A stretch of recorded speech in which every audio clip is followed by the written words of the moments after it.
Welcome, Dane in Kansas. Pronouns are he, him. How you doing, Dane? You're on with Matt and Everyday Atheist. Thank you for taking my call, Matt. Sure, welcome. What is it you want to talk about? The reason I'm calling, I'm calling about biblical archaeology and what they've found over the last couple years, and especially over the last couple months. The bracelet on top of Mount Ebal, the cursed mountain, when Joshua went into the promised land, the Lord told him to curse from Mount Ebal and then off of Mount Gerizim to do the blessings. Well, they found an amulet there, a bracelet, that in it is dated back to the 14th century BC.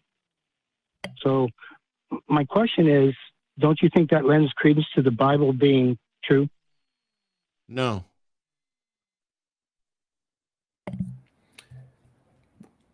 What's the time frame that you said it dated back to? 14th century BC, the time of the Exodus for Joshua. How did you determine that the Exodus was in the 14th century BC? And what the hell does this bracelet have to do with it? I mean, are you suggesting that there's no way we would have found a bracelet unless the Bible is true? What I'm saying is that they found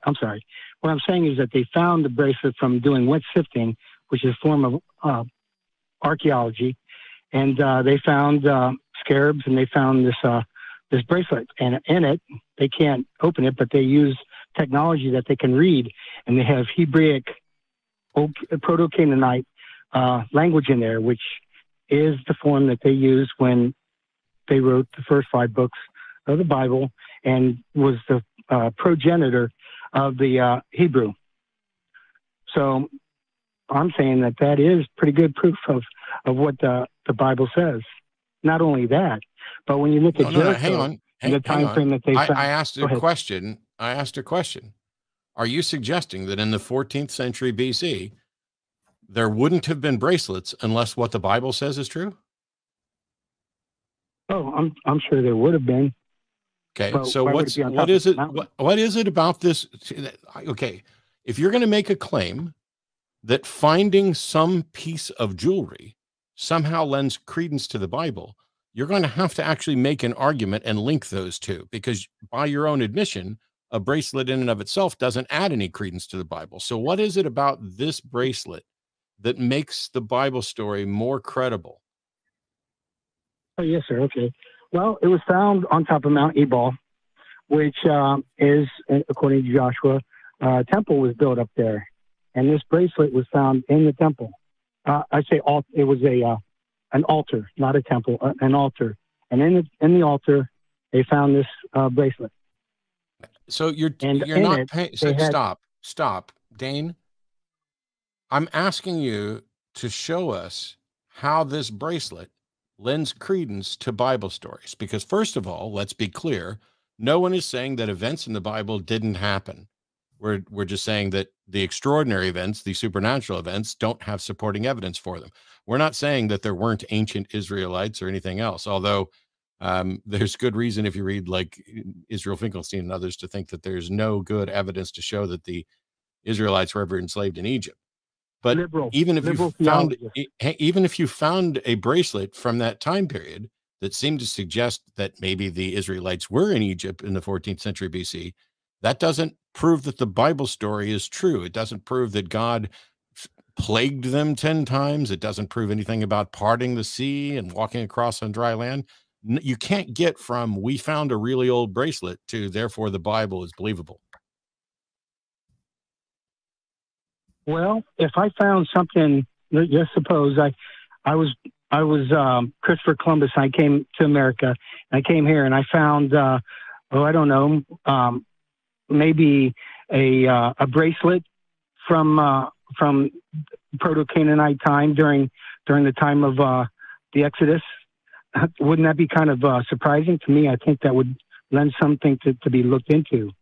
No, it doesn't. You don't understand how evidence actually confirms something. You just said if you were Christopher Columbus and you got over here and you found a Proto-Canaanite bracelet, wouldn't that confirm the Exodus? No, We're in America.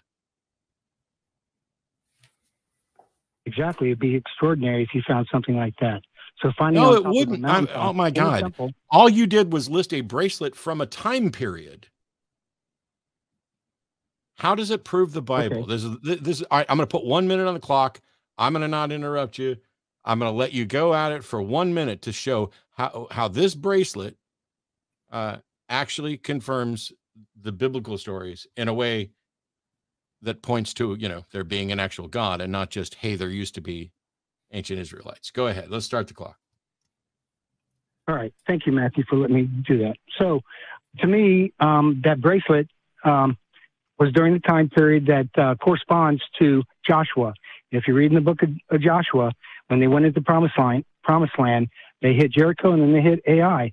And then the Lord told them to go up and do the blessings and the cursings. He took 6 tribes to Mount Gerizim, which is the blessing mountain, and then Mount Ebal was the cursing. Inside that bracelet is curses, and they've read part of those as curses that would pertain to not just a time period, but of being the curse mountain of when that happened. And I don't need any more time. I say you can read that yourself in the Bible. Yeah. So in 100 years, when let's say in 2000 years, when archaeologists are digging up New York City, will that mean that the stories about Spider-Man are true? Well, I think the subways will be. They'll be able to determine that. So you think that in a couple thousand years, well, you think in a couple thousand years, when archaeologists find the subways in New York, that this will be confirmation that Spider-Man was real? Or that there was a New York City. No. Those two things are not remotely the fucking same. Okay. I asked you twice, and this is why I couldn't believe you said it, if you thought that would demonstrate that Spider-Man was real, and you seem to say yes. Do you not understand that the subways don't prove Spider-Man, even if they prove New York, and that a bracelet may prove people existed, but it doesn't prove miracles? Right. I don't think anybody worships Spider-Man. I didn't ask you if anybody worships Spider-Man. We're talking, are you completely unable to think about things in the abstract and to deal with things with regard to analogies? Because all I was asking is, does X demonstrate the truth of proposition Y? And you seem to acknowledge that it doesn't in one case, but claim that it does when it comes to the Bible.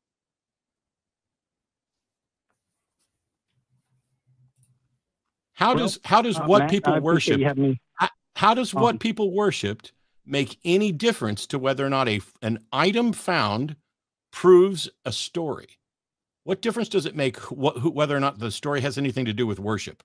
Does whether or not something was worshipped change the basics of evidentiary epistemology? Well, it says this at the Old Testament. God is still the okay, if you're not going to answer my questions, I'm just going to move on to somebody else, because if all you're going to do is tell me what you're convinced of, and when I get to the why part and ask questions, you avoided the question that's being asked. I asked you, if somebody found a piece of an item, does it matter whether or not that item points to something that somebody used to worship, as to whether or not that item confirms that that thing existed? Okay. Look, the reason I called, I've heard. Hey, are you going to answer my question or not? I don't need you to tell me the reason you called, because I didn't ask you the reason you called. I asked you about the nature of evidence and whether or not something would demonstrate the truth of something, some other claim, and whether or not it makes any difference whether or not somebody worshipped that claim. Well, are you an archaeologist? Do you know? Okay, if you're not going to be honest, I'm not wasting my show's time or my guest time with any more bullshit from you. You keep avoiding the subject, so goodbye. To ask me, am I an archaeologist? I'll bet you're not an archaeologist either, Dane, because I would hope that anybody who's an actual archaeologist would not be so boneheaded as to suggest that whether or not somebody worshipped somebody is a factor, or could be a factor, in whether or not the evidence supports it. I don't know how else to address that. It's biblical archaeology is a weird thing for me, Justin. I don't know how often you get into it, but I mean, you've got, obviously Ron Wyatt, the big fraud who ran around finding Noah's Ark everywhere all the time. Right. But this guy, you know, is claiming, oh, up on Mount Ebal, consistent with this time period, we found a bracelet. Cool. Yeah, no, it's something I've come across a few times, especially. I mean, you mentioned Finkelstein and Silverman's work earlier, so I'm very, very familiar with that. And I mean, when we look at biblical archaeology, we got to realize that up until like the modern era, they would do archaeology with a Bible in one hand and a pickaxe in the other, as they would say, right? So you know, it would drive the study rather than having, you know, the study drive the analysis afterwards. So I've never heard of that, this bracelet deal and this Joshua deal. And he mentioned in the 14th century, which I'm not sure that corresponds even with what the Bible says about the story. If you take what it says in First Kings and when the Exodus was supposed to happen. So I was highly confused the whole time. I think the caller is actually highly confused as well. While I haven't looked into this particular claim, there is a website that I found while we were talking that's specifically devoted to Joshua's altar on Mount Ebal. And in 2019, it says they found 2 cursed tablets. It doesn't say anything at all about a bracelet. It just says they found 2 cursed tablets. And it's weird that he says they find a bracelet and it's a scarab, while they can't open it, they can look inside to see that it contains curses. And yet what I find is that they actually found lead cursed tablets up there, which would have even been a slightly better, at least in the sense of being more accurate thing to mention than trying to say there's a bracelet that while they can't open it, they have the technology to scan it. It's like this person has no clue about how evidence works or how it should work. It's like, oh, if I say this, that confirms that God existed. Right. No, subways don't prove Spider-Man, whether anybody worships Spider-Man or not. And I would argue that after No Way Home, there might be more people worshiping Spider-Man than there are people worshiping Jesus Christ at this point. That was a fantastic film. It was outstanding. And by the way, I don't know if you have your tickets, but I already have my tickets to Multiverse of Madness. So I can hardly contain my excitement to see that movie. Yeah. Opening nights. Well, let's knock out these. First of all, thank you to everybody who's tuned in. I was really hoping we would get some biblical archaeology where we could look at something and say, hey, they found this. But what we tend up finding, or what we tend to hear about people finding is, oh, they found a wagon wheel, or they found a piece of timber, or they found these curse tablets, or I don't know. It would have been nice if we could have maybe got something that was, I don't know, at least a little sturdier to talk about. But I'm not even convinced there was a bracelet. I think this person misread some information. But even if there was a bracelet, it doesn't do that.